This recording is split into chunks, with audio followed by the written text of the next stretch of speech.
Al ulama warasatul anbiya. Yang namanya ulama, siapa saja di antara mereka yang mewarisi ilmunya Nabi. Lalu apa ilmunya Nabi? Kalau kita belajar dari Al-Quran secara jujur, di Quran surat Al-Maidah, sesungguhnya ilmunya Nabi itu cuma satu. Innama a'idukum antakumulillah. Ilmunya Nabi cuma satu. Bagaimana cara kita mencapai Allah? Itulah ilmunya Nabi. Sehingga pertanyaan abadi yang tadi itu bisa kita jawab. Siapa diri kita? Dari mana kita asal? Dan setelah ini kita mau kemana? Itu pertanyaan yang harus dijawab sekarang. Bukan pertanyaan yang harus dijawab nanti. Pertanyaan man robuka, siapa Tuhanmu? Bukan pertanyaan yang harus dijawab di alam kubur yang berbentuk tanah. Tapi kuburan yang sebenarnya adalah tubuh kita sendiri. Yang terkubur adalah jiwa kita sendiri.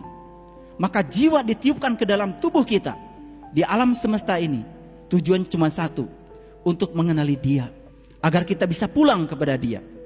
Dalam sebuah hadis qudsi, Allah berfirman, aku adalah suatu perbendaharaan yang tersembunyi.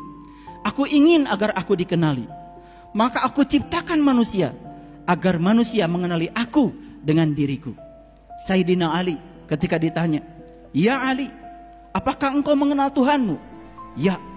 Dengan cara apa engkau mengenal Tuhan? Lalu Ali berkata, ru'yatullah bi'ainil qalbi. Aku mengenal Tuhanku, melihat Tuhanku dengan terang mata kalbuku. Bagaimana cara engkau mengenal Tuhan? Arabtu rabbi bi rabbi. Aku mengenal Tuhanku dengan Tuhan itu sendiri. Bagaimana mungkin kita bisa merasakan rasa dan sifat dari api kalau kita tidak mendekat pada api? Bagaimana kita bisa merasakan rasa dan sifat air kalau kita tidak mendekat pada air?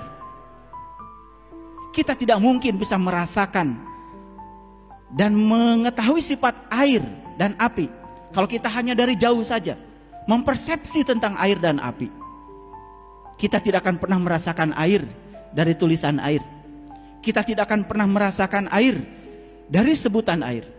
Kita tidak akan pernah merasakan api dari tulisan api. Kita tidak akan pernah merasakan api dari sebutan api. Begitu juga kita tidak akan pernah merasakan Allah dari sebutan Allah. Kita tidak akan pernah merasakan Allah dari penjelasan tentang Allah. Kita juga tidak akan pernah merasakan Allah dari tulisan Allah.